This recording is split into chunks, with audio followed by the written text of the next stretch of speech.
Pai, Senhor, irmãos, vamos dar continuidade à leitura da Bíblia. 1 Coríntios, capítulo 13. O mais importante é o amor. Se eu falasse as línguas dos homens e dos anjos, mas não tivesse amor, seria como um sino que ressoa ou um símbolo que retine. Se eu tivesse o dom de profecias, se entendesse todos os mistérios de Deus e tivesse todo o conhecimento, e se tivesse uma fé que me permitisse mover montanhas, mas não tivesse amor, eu nada seria. Se desse tudo o que tenho aos pobres e até entregasse meu corpo para ser queimado, e não tivesse amor, de nada me adiantaria. O amor é paciente e bondoso. O amor não é ciumento nem presunçoso. Não é orgulhoso nem grosseiro. Não exige que as coisas sejam à sua maneira. Não é irritável nem rancoroso. Não se alegra com a injustiça, mas sim com a verdade. O amor nunca desiste, nunca perde a fé. Sempre tem esperança e sempre se mantém firme. Um dia, profecia, línguas e conhecimento desaparecerão e cessarão, mas o amor durará para sempre. Agora, nosso conhecimento é parcial e incompleto, e até mesmo o dom da profecia revela apenas uma parte do todo. Mas quando vier o que é perfeito, essas coisas imperfeitas desaparecerão. Quando eu era criança, falava, pensava e racionava como criança, mas quando me tornei homem, deixei para trás as coisas de criança. Agora vemos de modo imperfeito, como um reflexo no espelho, mas então veremos tudo face a face. Tudo o que sei agora é parcial e incompleto, mas conhecerei tudo plenamente, assim como Deus já me conhece plenamente. 3 coisas, na verdade, permanecerão: a fé, a esperança e o amor, e a maior delas é o amor. Capítulo 14. Os dons de línguas e de profecia. Que o amor seja seu maior objetivo. Contudo, desejem também os dons espirituais, especialmente a capacidade de profetizar. Pois quem fala em línguas fala apenas com Deus, pois ninguém mais o entende, e em espírito fala verdades ocultas. Mas aquele que profetiza fortalece, anima e conforta os outros. Quem fala em línguas fortalece a si mesmo, mas quem profetiza fortalece toda a igreja. Gostaria que todos vocês falassem em línguas, mas gostaria ainda mais que todos profetizassem, pois a profecia é superior a falar em línguas, a menos que alguém interprete o que vocês dizem para que toda a igreja seja fortalecida. Irmãos, se eu for visitá-los e falar em línguas, em que isso os ajudará? Mas se eu lhes trouxer uma revelação, um conhecimento especial, uma profecia ou um ensinamento, isso lhes será proveitoso. Até mesmo instrumentos inanimados, como a flauta ou a harpa, precisam soar as notas com clareza. Do contrário, ninguém reconhecerá a melodia. E se a trombeta não emitir um toque nítido, como os soldados saberão que estão sendo convocados para a batalha? O mesmo acontece com vocês. Se usarem palavras incompreensíveis, como alguém saberá o que estão dizendo? Será o mesmo que falar ao vento. Há muitos idiomas no mundo, e todos têm sentido. Mas se eu não entendo um idioma, sou estrangeiro para quem o fala, e ele é estrangeiro para mim. O mesmo se aplica a vocês. Uma vez que estão ansiosos para ter os dons espirituais, busquem os dons que fortalecerão a igreja toda. Portanto, quem fala em línguas deve orar pedindo também a capacidade de interpretar o que é dito. Pois, se oro em línguas, meu espírito ora, mas eu não entendo o que estou dizendo. Então, o que devo fazer? Orarei no espírito e também orarei em palavras que entendo. Cantarei no espírito e também cantarei em palavras que entendo. Pois se louvarem apenas no espírito, como poderão louvar com vocês aqueles que não os entendem? Como poderão agradecer com vocês se não entendem o que estão dizendo? Vocês darão graças muito bem, mas não fortalecerão aqueles que os ouvem. Dou graças a Deus porque falo em línguas, mais que qualquer um de vocês. Contudo, numa reunião da igreja, prefiro dizer 5 palavras compreensíveis que ajudem os outros a falar 10.000 palavras em outra língua. Irmãos, não sejam infantis no entendimento dessas coisas. Sejam inocentes como bebês com relação ao mal, mas sejam maduros no entendimento, pois as Escrituras dizem: Falarei a este povo em línguas estranhas e por meio de lábios estrangeiros. Mesmo assim, este povo não me ouvirá, diz o Senhor. Portanto, falar em línguas é um sinal não para os que creem, mas para os descrentes. A profecia, contudo, é para os que creem e não para os descrentes. Ainda assim, se descrentes ou pessoas que não entendem essas coisas entrarem na reunião de sua igreja e ouvirem todos falarem em línguas, pensarão que vocês são loucos. Mas se todos vocês estiverem profetizando e descrentes ou pessoas que não entendem essas coisas entrarem na reunião, serão convencidos do pecado e julgados por aquilo que vocês disseram. Ao ouvirem, os pensamentos secretos deles serão revelados, e eles cairão de joelhos e adorarão a Deus, declarando: de fato, Deus está aqui no meio de vocês. Os dons espirituais no culto. Pois bem, irmãos, o que fazer então?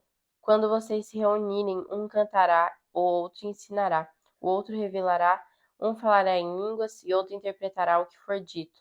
Tudo o que for feito, porém, deverá fortalecer a todos. Não mais que 2 ou 3 devem falar em línguas. Devem se pronunciar um de cada vez, e alguém deve interpretar o que disserem. Mas se não houver alguém que possa interpretar, devem permanecer calados na reunião da igreja, falando com Deus em particular. Que 2 ou 3 profetizem e outros avaliem o que for dito. Se alguém estiver profetizando e outra pessoa receber uma revelação, quem está falando deve se calar. Desse modo, todos que profetizam terão sua vez de falar, um depois do outro, para que todos sejam instruídos e encorajados. Aqueles que profetizam têm o controle de seu espírito e podem falar um por vez, pois Deus não é Deus de desordem, mas de paz, como em todas as reuniões do povo santo. As mulheres devem permanecer em silêncio durante as reuniões da igreja. Não é apropriado que falem, devem ser submissas, como diz a lei. Se tiverem alguma pergunta, devem fazê-la ao marido em casa, pois não é apropriado que as mulheres falem nas reuniões da igreja. Ou vocês pensam que a palavra de Deus se originou entre vocês? Acaso são os únicos aos quais ela foi entregue? Se alguém afirma ser profeta ou se considera espiritual, será o primeiro a reconhecer que o que lhes digo é uma ordem do Senhor. Se alguém ignorar esse fato, ele mesmo será ignorado. Portanto, meus irmãos, anseiem profetizar e não proíbam o falar em línguas, mas cuidem para que tudo seja feito com decência e ordem. Capítulo 15. A ressurreição de Cristo. Agora, irmãos, quero lembrá-los das boas novas que lhes anunciei anteriormente. Vocês a receberam e nelas permanecem firmes. São essas boas novas que os salvam, se continuarem a crer na mensagem como lhes anunciei. Do contrário, sua fé é inútil. Eu lhes transmiti o que era mais importante e o que também me foi transmitido. Cristo morreu por nossos pecados, como dizem as Escrituras. Ele foi sepultado e ressuscitou no terceiro dia, como dizem as Escrituras. Apareceu a Pedro e mais tarde aos 12. Depois disso, apareceu a mais de 500 irmãos de uma só vez, a maioria dos quais ainda está viva, embora alguns já tenham adormecido. Mais tarde apareceu a Tiago, e posteriormente a todos os apóstolos. Por último, apareceu também a mim, como se eu tivesse nascido fora de tempo, pois sou o mais insignificante dos apóstolos. Aliás, nem sou digno de ser chamado apóstolo, pois persegui a igreja de Deus. O que agora sou, porém, deve-se inteiramente à graça que Deus derramou sobre mim, e que não foi inútil. Trabalhei com mais dedicação que qualquer outro apóstolo, e no entanto não fui eu, mas Deus que em sua graça operou por meu intermédio. Logo, não faz diferença se eu prego ou se eles pregam, pois todos nós anunciamos a mesma mensagem na qual vocês já creram. A ressurreição dos mortos. Pois bem, se proclamamos que Cristo ressuscitou dos mortos, por que alguns de vocês afirmam não haver ressurreição dos mortos? Pois se não existe ressurreição dos mortos, Cristo não ressuscitou. E se Cristo não ressuscitou, nossa pregação é inútil e a fé que vocês têm também é inútil. Então estamos todos mentindo a respeito de Deus, pois afirmamos que ele ressuscitou a Cristo. Mas, se não existe ressurreição dos mortos, isso não pode ser verdade. E se não existe ressurreição dos mortos, então Cristo também não ressuscitou. E se Cristo não ressuscitou, a fé que vocês têm é inútil, e vocês ainda estão em seus pecados. Nesse caso, todos que adormeceram crendo em Cristo estão perdidos. Se nossa esperança em Cristo vale apenas para esta vida, somos os mais dignos de pena em todo o mundo. Mas Cristo de fato ressuscitou dos mortos. Ele é o primeiro fruto da colheita de todos que adormeceram.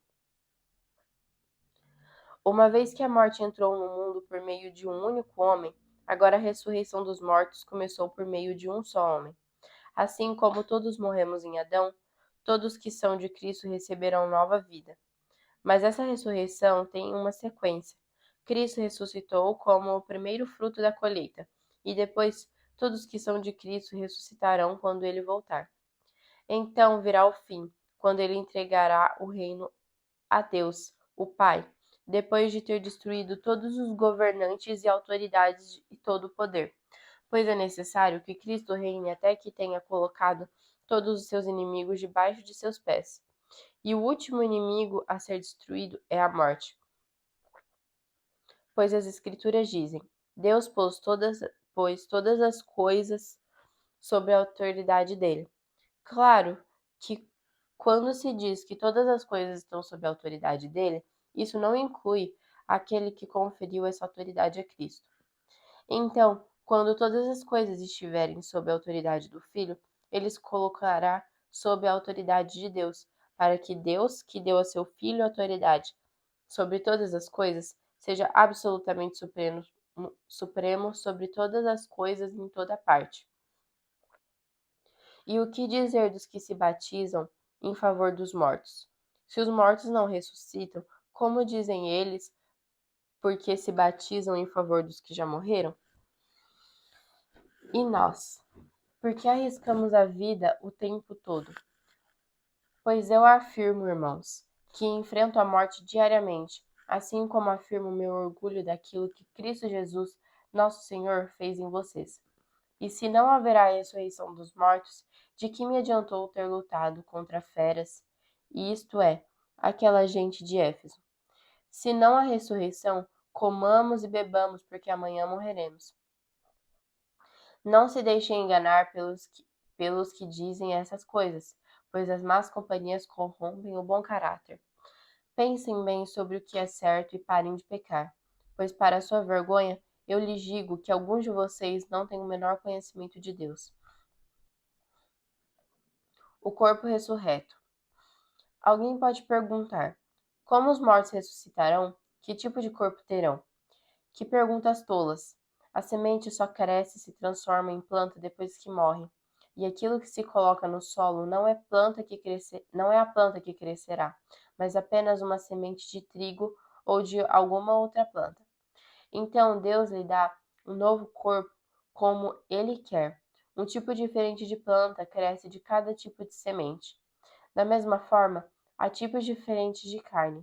Um tipo para os seres humanos, outro para os animais, outro para as aves e outro para os peixes. Também há corpos celestes e corpos terrestres.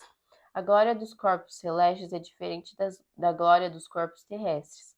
O sol tem um tipo de glória, enquanto a lua e as estrelas têm outro, e até mesmo as estrelas diferem em glória umas das outras. O mesmo acontece com a ressurreição dos mortos. Quando morremos, o corpo terreno é plantado no solo, mas ressuscitará para viver para sempre. Nosso corpo é enterrado em desonra, mas ressuscitará em glória. É enterrado em fraqueza, mas ressuscitará em força.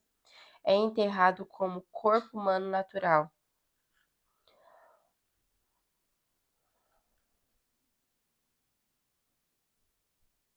Versículo 44. É enterrado como corpo humano natural, mas ressuscitará como corpo espiritual. Pois assim como há corpos naturais, também há corpos espirituais. As Escrituras nos dizem: O primeiro homem, Adão, se tornou ser vivo, mas o último Adão é espírito que dá vida. Primeiro vem o corpo natural, depois o corpo espiritual. O primeiro homem foi feito do pó da terra, enquanto o segundo homem veio do céu. Os que são da terra são como o homem terreno, e os que são do céu são como o homem celestial. Da mesma forma que agora somos como o homem terreno, algum dia seremos como o homem celestial. Estou dizendo, irmãos, que nosso corpo físico não pode herdar o reino de Deus. Este corpo mortal não pode herdar aquilo que durará para sempre. Mas eu lhes revelarei um segredo maravilhoso. Nem todos dormiremos, mas todos seremos transformados. Acontecerá num instante, num piscar de olhos, ao som da última trombeta. Pois quando a última trombeta soar, aqueles que morreram ressuscitarão a fim de viver para sempre. E nós que estivermos vivos também seremos transformados, pois nosso corpo mortal precisa ser transformado em corpo imortal. Então, quando nosso corpo mortal tiver sido transformado em corpo imortal, se cumprirá a passagem das Escrituras que diz: A morte foi engolida na vitória. Ó morte, onde está sua vitória? Ó morte, onde está seu aguilhão? O pecado é o aguilhão da morte que nos fere, e a lei é o que torna o pecado mais forte. Mas graças a Deus que nos dá vitória sobre o pecado e sobre a morte por meio do nosso Senhor Jesus Cristo. Portanto, meus amados irmãos, sejam fortes e firmes, trabalhem sempre para o Senhor com entusiasmo, pois vocês sabem que nada do que fazem para o Senhor é inútil. 2 Reis, capítulo 12.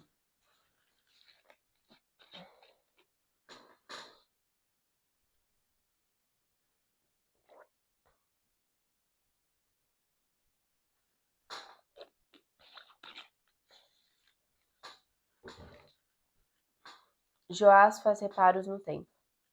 Joás começou a reinar em Judá no 7º ano do reinado de Jeú, rei de Israel. Reinou em Jerusalém por 40 anos. Sua mãe se chamava Zíbia e era de Berseba. Durante toda a vida, Joá fez o que era certo aos olhos do Senhor, como o sacerdote Joiada o orientava. Mesmo assim, não destruiu os santuários idólatras, e o povo continuou a oferecer sacrifícios e a queimar incenso nesses lugares. Certo dia, o rei Joás disse aos sacerdotes: Juntem toda a prata trazida como oferta sagrada ao templo do Senhor, tanto o imposto do censo e os pagamentos de votos, como as ofertas voluntárias.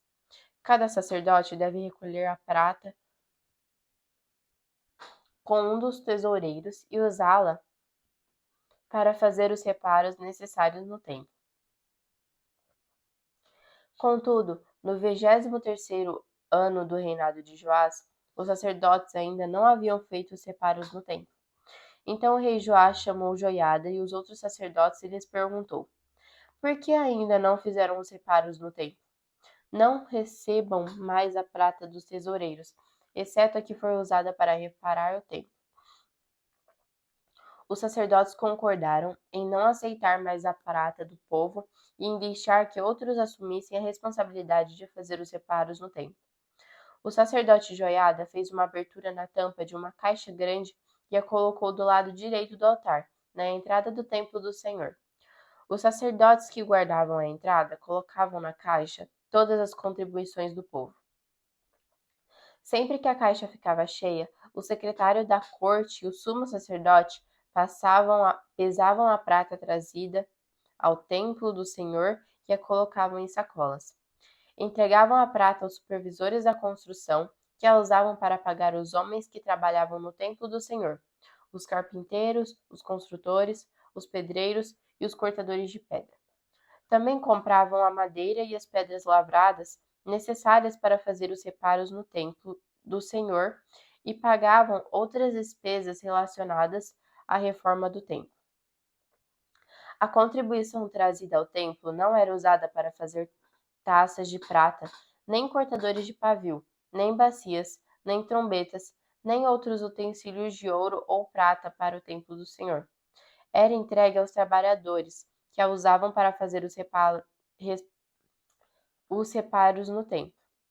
Não se pedia que os supervisores da construção prestassem contas desse valor, pois eram homens de confiança. Mas as contribuições das ofertas pela culpa e das ofertas pelo pecado não eram trazidas ao templo do Senhor, eram entregues aos sacerdotes para seu uso pessoal.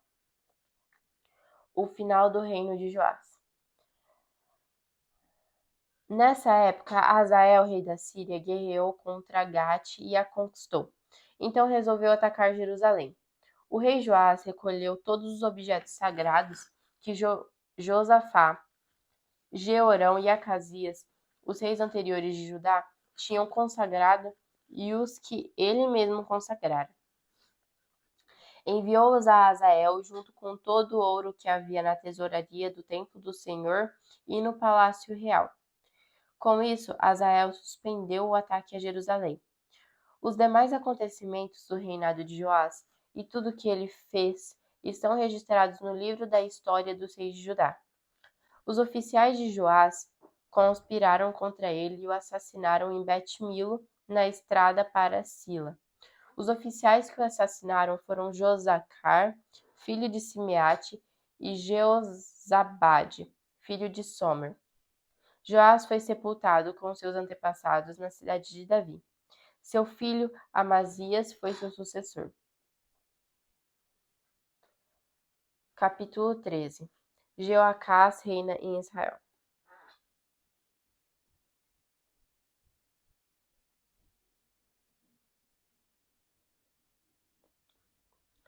Jeoacás, filho de Jeú, começou a reinar em Israel no 23º ano do reinado de Joás, filho de Acasias, rei de Judá.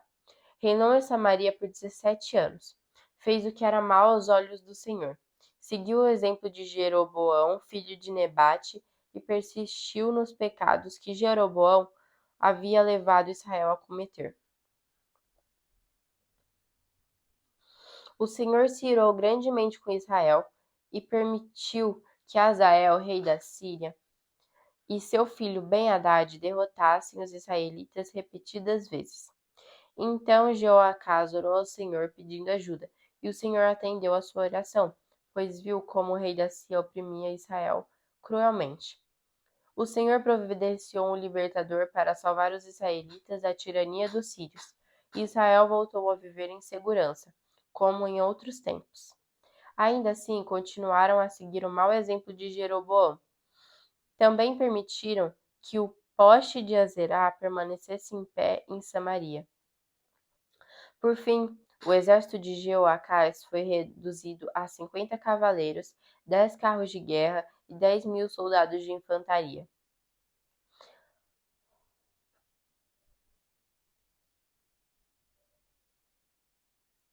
O rei da Síria havia destruído o restante, como se fosse pó debaixo de seus pés.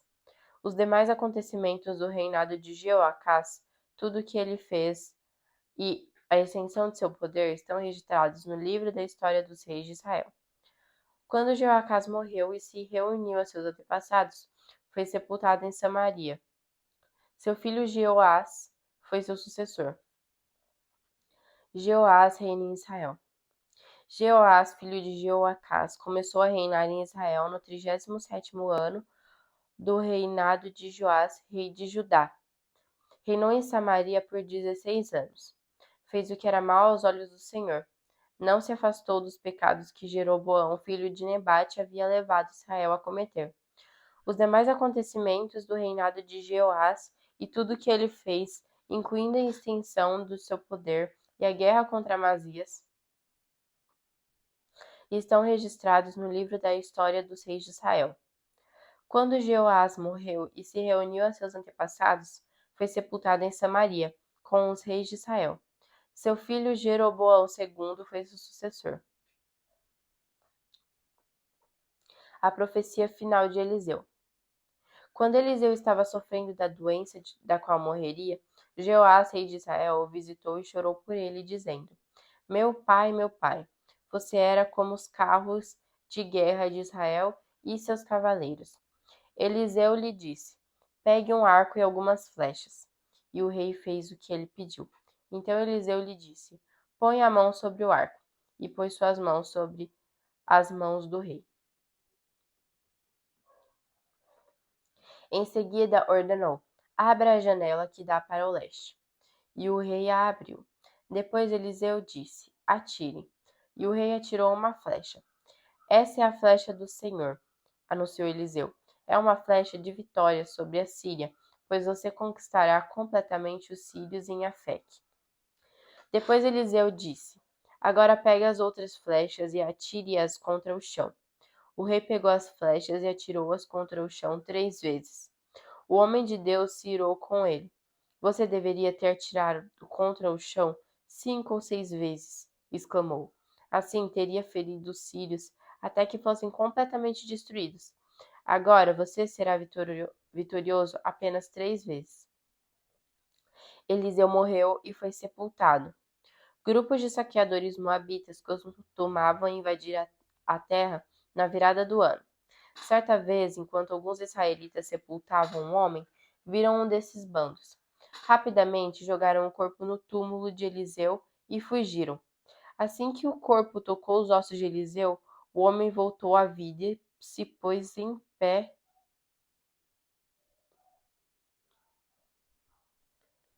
Azael, rei da Síria, oprimiu Israel durante todo o reinado de Jeoacás. O Senhor, porém, foi bondoso e misericordioso com os israelitas, e eles não foram totalmente destruídos. Teve compaixão deles por causa da aliança que havia feito com Abraão, Isaque e Jacó. Naquela ocasião, como até hoje, não quis destruí-los completamente, nem expulsá-los de sua presença. Azael, rei da Síria, morreu, e seu filho Ben-Hadad foi seu sucessor. Então Jeoás, filho de Jeoacás, reconquistou as cidades que Ben-Hadad havia tomado de seu pai, Jeoacás. Jeoás derrotou Ben-Hadad em 3 ocasiões e recuperou as cidades israelitas. Capítulo 14. Amazias reina em Judá. Amazias, filho de Joás, começou a reinar em Judá no 2º ano do reinado de Jeoás, filho de Jeoacás, rei de Israel. Amazias tinha 25 anos quando começou a reinar, e reinou em Jerusalém por 29 anos. Sua mãe se chamava Jeoadã e era de Jerusalém. Amazias fez o que era certo aos olhos do Senhor, mas não como seu antepassado Davi. Seguiu o exemplo de seus pais, de seu pai, Joás. Amazias não destruiu os santuários idólatras, e o povo continuou a oferecer sacrifícios e a queimar incenso nesses lugares. Quando Amazias se firmou no poder, executou os oficiais que haviam assassinado seu pai. Contudo, não matou os filhos dos assassinos, em obediência ao mandamento do Senhor, registrado por Moisés no livro da lei. Os pais não serão executados por causa do pecado dos filhos, nem os filhos por causa do pecado dos pais. Aqueles que merecem morrer deverão ser executados por causa de seus próprios crimes. Amazias também matou 10.000 edomitas no Vale do Sal. Conquistou a cidade de Selá e mudou seu nome para Joctel, como se chama até hoje. Certo dia, ele enviou mensageiros a Jeoás, filho de Jeoacás, filho de Jeú, rei de Israel, com este desafio: venha enfrentar-me numa batalha. Mas Jeoás, rei de Israel, respondeu a Amazias, rei de Judá, com a seguinte história: nos montes do Líbano, o espinheiro enviou essa mensagem ao poderoso cedro: dê sua filha em casamento a meu filho. No entanto, um animal selvagem do Líbano veio, pisoteou o espinheiro e o esmagou. De fato, você derrotou Edom e está orgulhoso disso, mas contente-se com sua vitória e fique em casa. Por que trazer desgraça sobre você e o povo de Judá? Amazias, porém, se recusou a ouvir. Então Jeoás, rei de Israel, mobilizou seu exército contra Amazias, rei de Judá. Os 2 exércitos se enfrentaram em Bet-Semes, em Judá. O exército de Judá foi derrotado pelo exército de Israel, e os soldados fugiram para casa. Jeoás, rei de Israel, capturou Amazias, filho de Joás, filho de Ezaquias, rei de Judá, em Bet-Semes. Em seguida, marchou para Jerusalém, onde destruiu 180 metros do muro da cidade, desde a porta de Efraim até a porta da esquina. Levou embora todo o ouro, toda a prata e todos os utensílios do templo do Senhor. Também levou os tesouros do palácio real e fez reféns. Também levou os tesouros do palácio real e fez reféns. Depois voltou para Samaria. Os demais acontecimentos do reinado de Jeoás e tudo o que ele fez, incluindo a extensão de seu poder e sua guerra contra Amazias, rei de Judá, estão registrados no livro da história dos reis de Israel. Quando Jeoás morreu e se reuniu a seus antepassados, foi sepultado em Samaria, com os reis de Israel. Seu filho Jeroboão II foi seu sucessor. Amazias, filho de Joás, rei de Judá, viveu ainda mais 15 anos depois da morte de Jeoás, filho de Jeoacás, rei de Israel.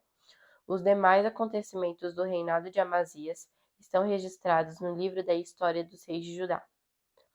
Houve uma conspiração contra Amazias em Jerusalém, e ele fugiu para Laques. Seus inimigos, porém, mandaram assassinos atrás dele e o mataram ali. Seu corpo foi trazido de volta para Jerusalém num cavalo, e ele foi sepultado com os seus antepassados na cidade de Davi. Todo o povo de Judá proclamou rei seu filho Uzias, de 16 anos, como sucessor de seu pai Amazias. Depois que seu pai morreu e se reuniu a seus antepassados, Uzias reconstruiu a cidade de Elate e a recuperou para Judá. Jeroboão II reina em Israel. Jeroboão II, filho de Jeoás, começou a reinar em Israel no 15º ano do reinado de Amazias, filho de Joás, rei de Judá. Reinou em Samaria por 41 anos. Fez o que era mal aos olhos do Senhor. Não se afastou dos pecados que Jeroboão, filho de Nebate, havia levado Israel a cometer. Jeroboão II recuperou os territórios de Israel entre Lebo-Amate e o Mar Morto, conforme o Senhor, o Deus de Israel, havia anunciado por meio de Jonas, filho de Amitai, profeta de Gat-Hefer. O Senhor viu como era grande o sofrimento em Israel, tanto para escravos como para os livres, e não havia ninguém em Israel que pudesse socorrê-los. E porque o Senhor não tinha dito que apagaria completamente o nome de Israel, usou Jeroboão II, filho de Jeoás, para socorrê-los. Os demais acontecimentos do reinado de Jeroboão II, tudo o que ele fez, a extensão de seu poder, as guerras que travou e como ele recuperou para Israel as cidades de Damasco e de Amate, que haviam pertencido a Judá, estão registrados no livro da história dos reis de Israel. Quando Jeroboão II morreu e se reuniu a seus antepassados, foi sepultado em Samaria, com os reis de Israel. Seu filho Zacarias foi seu sucessor.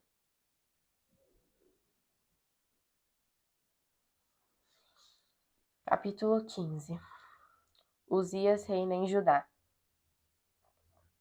Uzias, filho de Amazias, começou a reinar em Judá no 27º ano do reinado de Jeroboão II, rei de Israel. Tinha 16 anos quando começou a reinar, e reinou em Jerusalém por 52 anos. Sua mãe se chamava Jecolias, e era de Jerusalém. Fez o que era certo aos olhos do Senhor, como seu pai Amazias.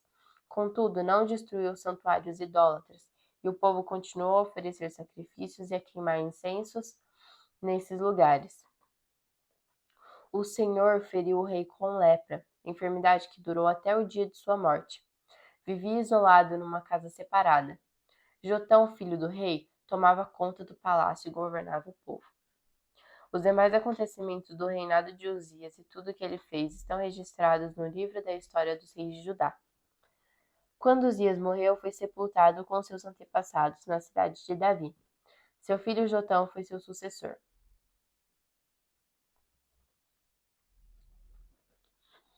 Zacarias reina em Israel.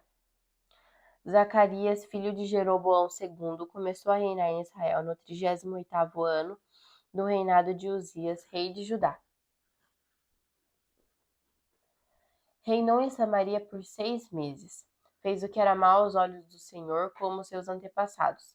Não se afastou dos pecados que Jeroboão, filho de Nebate, havia levado Israel a cometer. Então Salom, filho de Jabes, conspirou contra Zacarias. Matou-o diante do povo e se tornou seu sucessor. Os demais acontecimentos do reinado de Zacarias estão registrados no livro da história dos reis de Israel. Assim se cumpriu a mensagem do Senhor a Jeú. Seus descendentes serão reis de Israel até a 4ª geração. Salom reina em Israel. Salom, filho de Jabes, começou a reinar em Israel no 39º ano do reinado de Uzias, rei de Judá. Reinou em Samaria por apenas um mês. Então Menahem, filho de Gade, veio de Tirza a Samaria, matou Salom, filho de Jabes, e se tornou seu sucessor. Os demais acontecimentos do reinado de Salom, incluindo a conspiração que liderou, estão registrados no livro da história dos reis de Israel. Manaém reina em Israel. Nessa ocasião, Manaém destruiu a cidade de Tapua e seus arredores até Tirza, pois seus habitantes se recusaram a entregar a cidade. Matou toda a população e rasgou o ventre das mulheres grávidas. Manaém, filho de Gade, começou a reinar em Israel no 39º ano do reinado de Uzias, rei de Judá. Reinou em Samaria por 10 anos. Fez o que era mal aos olhos do Senhor. Durante todo o seu reinado, não se afastou dos pecados que Jeroboão, filho de Nebate, havia levado Israel a cometer. Então Tiglat-Pileser, rei da Síria, invadiu a terra de Israel. Contudo, Manaém lhe pagou 35 toneladas de prata a fim de obter seu apoio e firmar-se no poder. Manaém extorquiu esse valor dos riscos de Israel e exigiu que cada um contribuísse com 600 gramas de prata para o tributo pago ao rei da Assíria.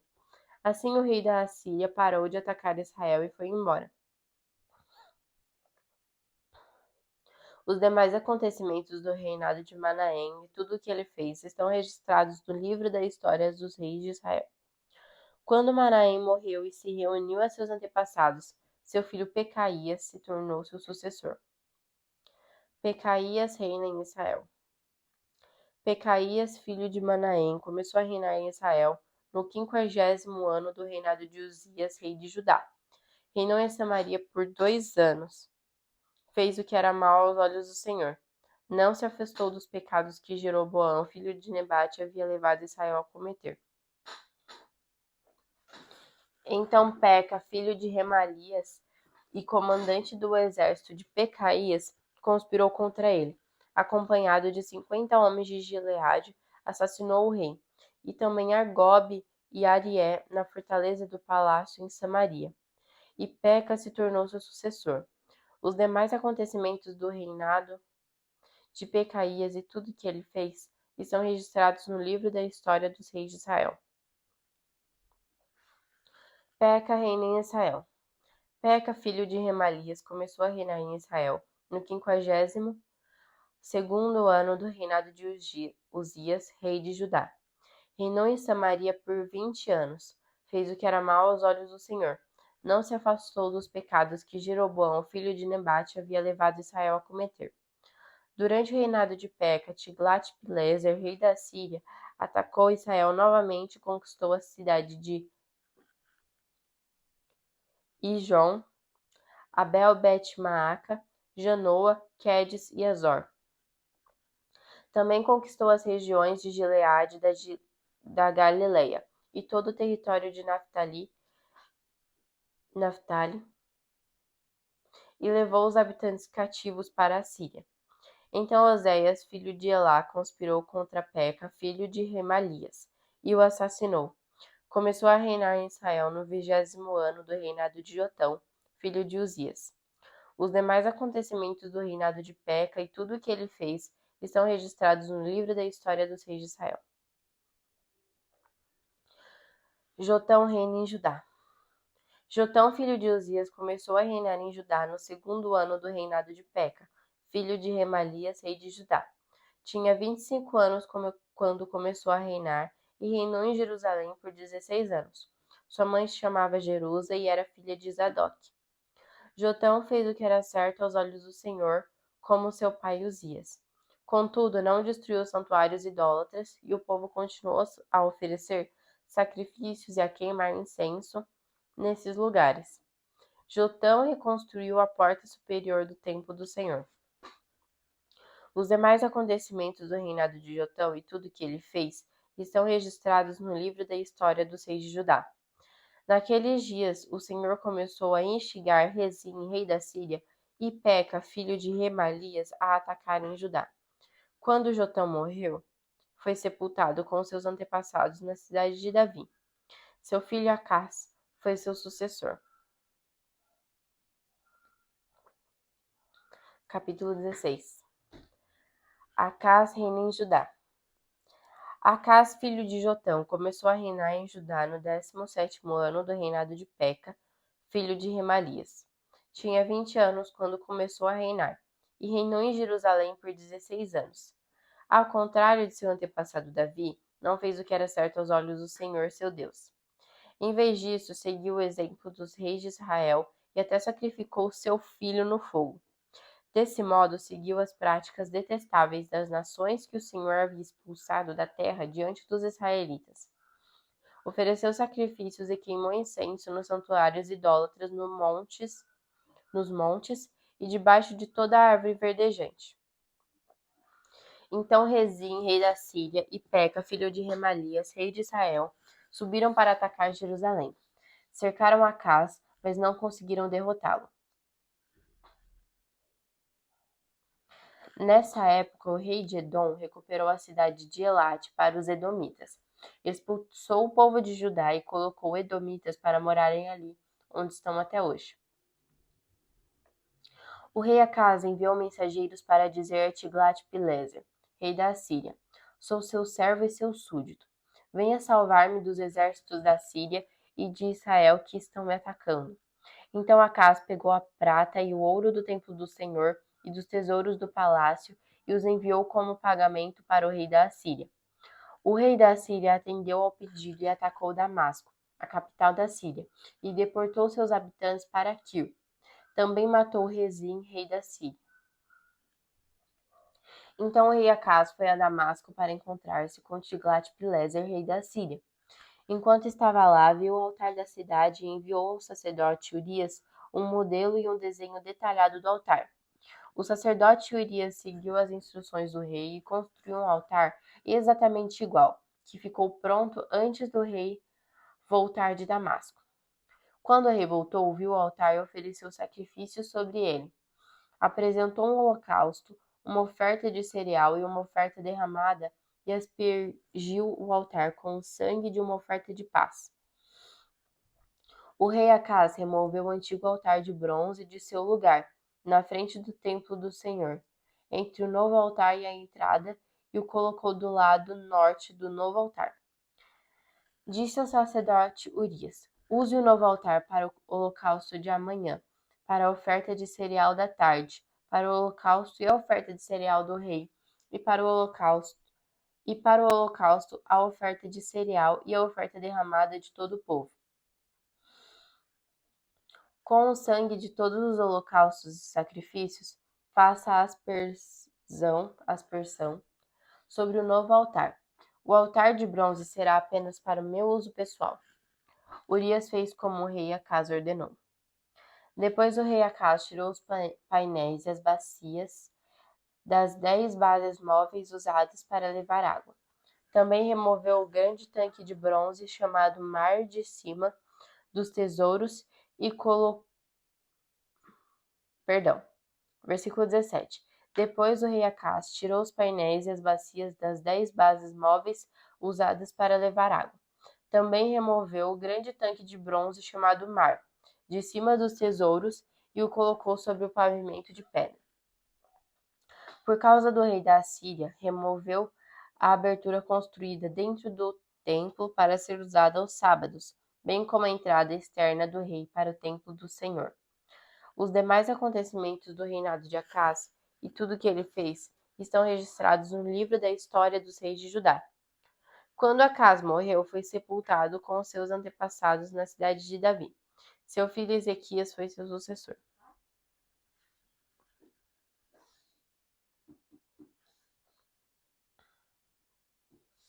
Capítulo 17. Oséias reina em Israel. Oséias, filho de Elá, começou a reinar em Israel no 12º ano do reinado de Acás, rei de Judá. Reinou em Samaria por 9 anos. Fez o que era mau aos olhos do Senhor, mas não tanto quanto os reis que governaram Israel antes dele. Salmaneser, rei da Síria, atacou o rei Oséias e o obrigou a lhe pagar tributos. Oséias, porém, conspirou contra o rei da Síria, deixou de pagar o tributo anual e pediu ajuda a So, rei do Egito. Quando o rei da Síria descobriu a traição de Oséias, mandou colocá-lo na prisão. Os assírios conquistam Samaria. O rei da Síria ocupou todo o território de Israel e durante 3 anos cercou a cidade de Samaria. Por fim, no 9º ano do reinado de Oséias, o rei assírio conquistou Samaria e exilou os israelitas na Assíria. Criou assentamentos para eles em Alá, ao longo das margens do rio Abor, em Gozã, e na cidade da Média.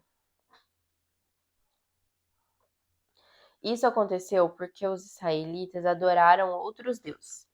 Pecaram contra o Senhor seu Deus, que os havia tirado da terra do Egito e os livrado do poder do faraó, o rei do Egito. Seguiram as práticas das nações que o Senhor tinha expulsado de diante deles, bem como as práticas introduzidas pelos reis de Israel. Os israelitas também fizeram em segredo muitas coisas que não eram corretas diante do Senhor seu Deus. Construíram santuários idólatras em todas as cidades, desde o menor posto de vigilância até a maior cidade murada. Ergueram colunas sagradas e postes de Azerá no alto de todo o monte e debaixo de toda a árvore verdejante. Queimaram incenso no topo dos montes, como faziam as nações que o Senhor havia expulsado de diante deles. Os israelitas praticaram muitos atos perversos que provocaram a ira do Senhor. Adoraram ídolos apesar das advertências claras do Senhor contra isso. Repetidamente, o Senhor enviou profetas e videntes para advertirem Israel e Judá com essa mensagem: afastem-se de seus maus caminhos, obedeçam a meus mandamentos e decretos, a toda a lei que ordenei a seus antepassados e que lhes entreguei por meio de meus servos, os profetas.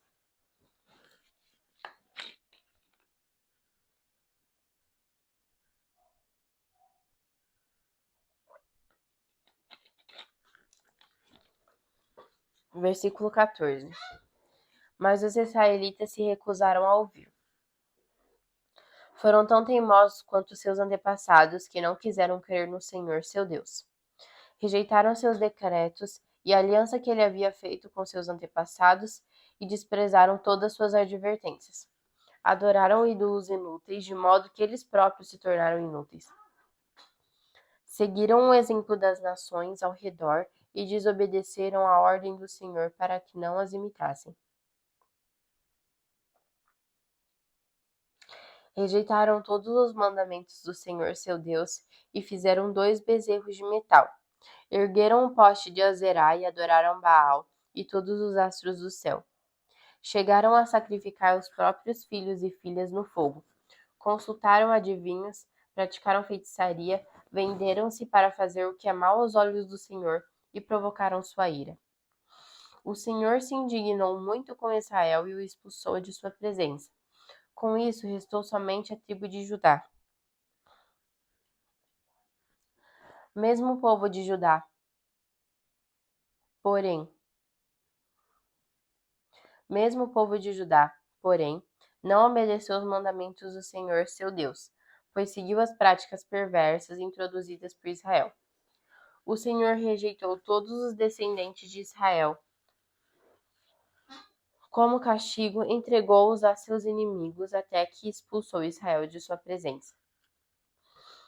Pois quando o Senhor arrancou Israel do reino de Davi, os israelitas escolheram Jeroboão, filho de Nebate, como rei. Mas Jeroboão afastou Israel do Senhor e os levou a cometer grande pecado. E os israelitas continuaram a seguir todos os caminhos maus de Jeroboão. Não se afastaram desses pecados. Até que, por fim, o Senhor os expulsou de sua presença, como todos os seus profetas haviam advertido. Assim, Israel foi deportado de sua terra para a Síria, onde permanece até hoje.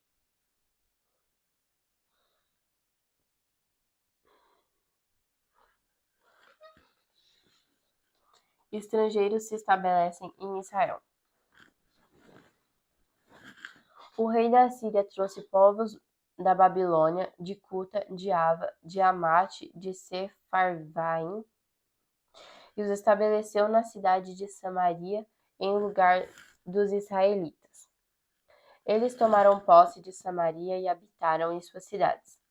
Assim que chegaram, esses estrangeiros não adoravam o Senhor, de modo que o Senhor mandou leões que mataram alguns deles.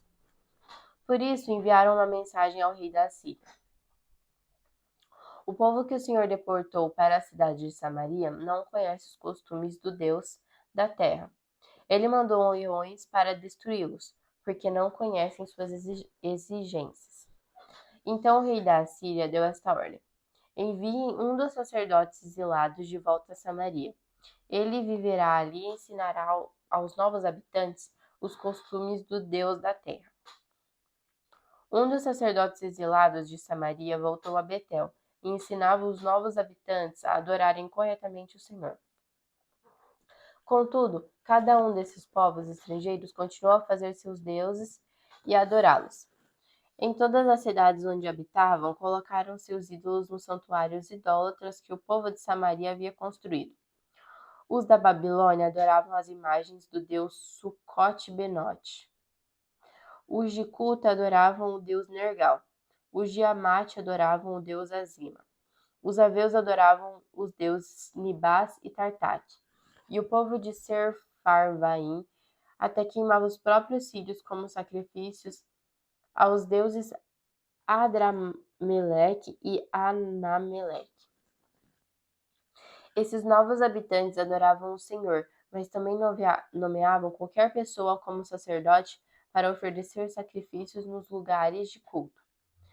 E, embora adorassem o Senhor, continuavam a seguir seus próprios deuses, de acordo com os costumes de suas nações de origem. Até hoje, continuam com suas antigas práticas em vez de adorar verdadeiramente o Senhor e obedecer aos decretos, estatutos, leis e mandamentos que o Senhor deu aos descendentes de Jacó, cujo nome ele mudou para Israel. Versículo 35.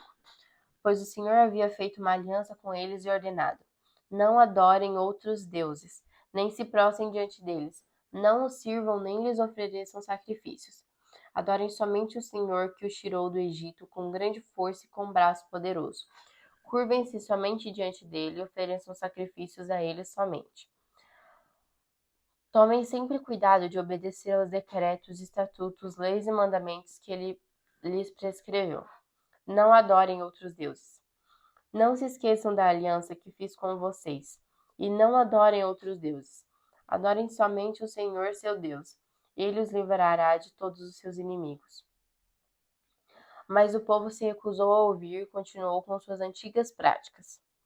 Assim, embora os novos habitantes adorassem o Senhor, também adoravam seus ídolos, e até hoje seus descendentes fazem a mesma coisa.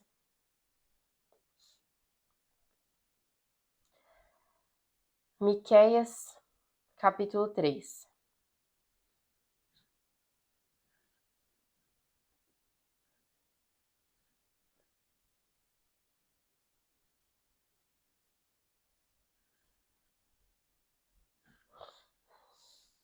Julgamento contra os líderes de Israel. Eu disse: ouçam, líderes de Israel. Vocês deveriam saber o que é certo, mas odeiam o bem e amam o mal. Esfolam o meu povo e arrancam a carne de seus ossos. Sim, comem a carne do meu povo, arrancam sua pele e quebram seus ossos. Cortam-no em pedaços como carne para a panela. Então, na hora da aflição, clamam ao Senhor. Esperam mesmo que ele responda? Depois de todo o mal que fizeram, ele nem olhará para vocês. Assim diz o Senhor. Vocês, falsos profetas, fazem meu povo se desviar. Prometem paz aos que lhes dão comida, mas anunciam guerra aos que não os alimentam. Agora a noite se fechará ao seu redor e acabará com suas visões. A escuridão os cobrirá e dará fim às suas predições. O sol se porá para os profetas e seu dia chegará ao fim. Então vocês, videntes, serão envergonhados, e vocês, adivinhos, serão humilhados. Cobrirão a boca, porque não há resposta de Deus. Quanto a mim, estou cheio de poder, cheio do Espírito do Senhor. Estou cheio de justiça e força para anunciar o pecado e a rebeldia de Israel. Escutem, líderes de Israel. Vocês odeiam a justiça e distorcem o que é certo. Constroem Jerusalém sobre um alicerce de homicídio e corrupção. Os governantes julgam conforme os subornos que recebem, os sacerdotes cobram para ensinar a lei, os profetas só profetizam quando são pagos, e, no entanto, todos afirmam depender do Senhor. Dizem: nenhum mal nos acontecerá, pois o Senhor está em nosso meio. Por causa de vocês, o monte de Sião será arado como um campo. Jerusalém será transformada num monte de ruínas. Crescerá mato na colina onde hoje fica o templo.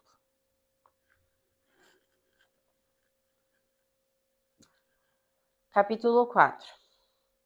O reino futuro do Senhor. Nos últimos dias, o monte da casa do Senhor será o mais alto de todos.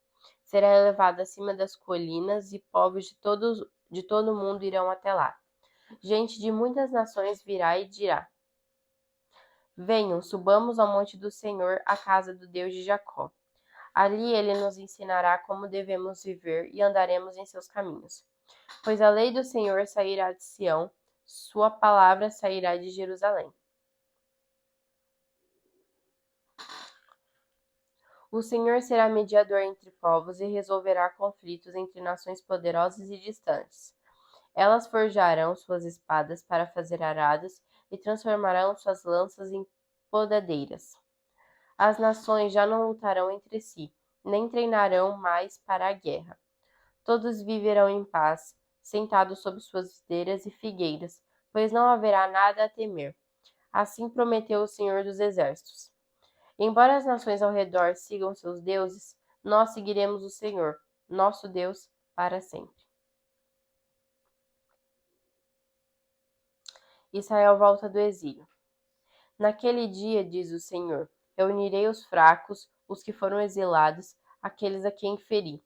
Os fracos sobreviverão como um remanescente, os exilados se tornarão uma nação forte. Então eu, o Senhor, reinarei sobre eles no monte de Sião para sempre. Quanto a você, bela Sião, fortaleza do povo de Deus, voltará a ter força e poder soberano. O reino de minha preciosa Jerusalém será restaurado. Agora, por que grita de terror? Acaso não tem rei para governá-la? Morreram todos os seus sábios? Sim, você foi tomada de dor como a mulher que dá à luz.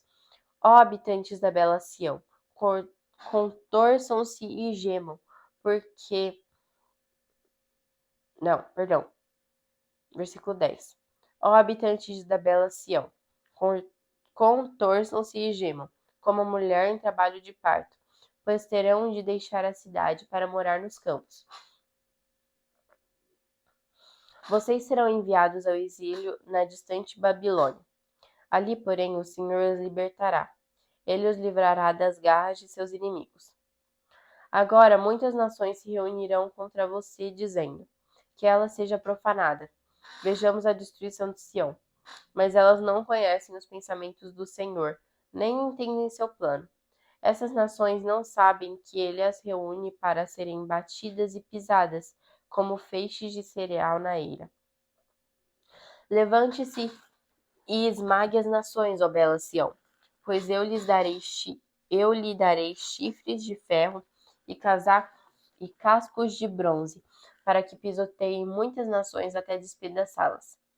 Você dedicará ao Senhor as riquezas que elas roubaram, dedicará seus tesouros ao soberano de toda a terra.